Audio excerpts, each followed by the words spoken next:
Akademisi Roky Gerung kembali diperiksa di Bareskrim Polri dalam kasus dugaan penghinaan terhadap Presiden Joko Widodo. Roky Gerung kembali hadir memenuhi panggilan tim penyidik Bareskrim Polri. Roky hadir di Bareskrim Polri dengan pengawalan ketat dari anggota polisi. Ini merupakan pemeriksaan kedua Roky Gerung dalam kasus penghinaan terhadap Presiden Joko Widodo. Setelah sebelumnya Roky diperiksa pada Rabu pekan lalu. Untuk mengetahui informasi terkini mengenai pemeriksaan Roky Gerung, sudah terhubung jurnalis Kompas TV Masni Rahmawati. Masni, apakah pemeriksaan terhadap Roky Gerung sudah selesai? Iya, untuk pemeriksaan terhadap Roky Gerung masih berlangsung, di mana tadi sekitar pukul 10 Roky Gerung sampai di Bareskrim Mabes Polri. Berselang 10 menit kemudian dari kuasa hukumnya Haris Azhar juga sampai di Bareskrim Mabes Polri.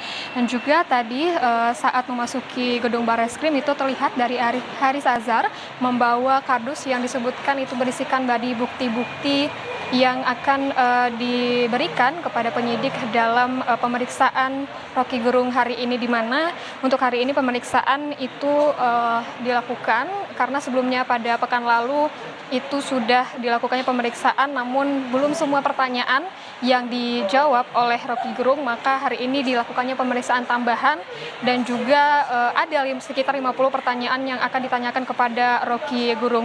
Dan juga untuk dari pemeriksaan ini akan mendalami bagaimana buntut dari ujaran yang disampaikan oleh Roky Gerung, di mana ini diduga menghina Presiden Joko Widodo, dan juga bagaimana kapasitas serta apa yang mendasari dari Roky Gerung mengeluarkan argumen kritik terhadap Presiden Joko Widodo. Dan juga dari Dirtipidum Mabes Polri, Brigjen Juhandani menyebutkan bahwa sudah ada 73 saksi yang diperiksa dan juga sudah 13 ahli yang diperiksa, dan juga untuk saat ini memang Roky Gerung masih didalami dan juga masih diperiksa oleh Bareskrim Mabes Polri. Ivo.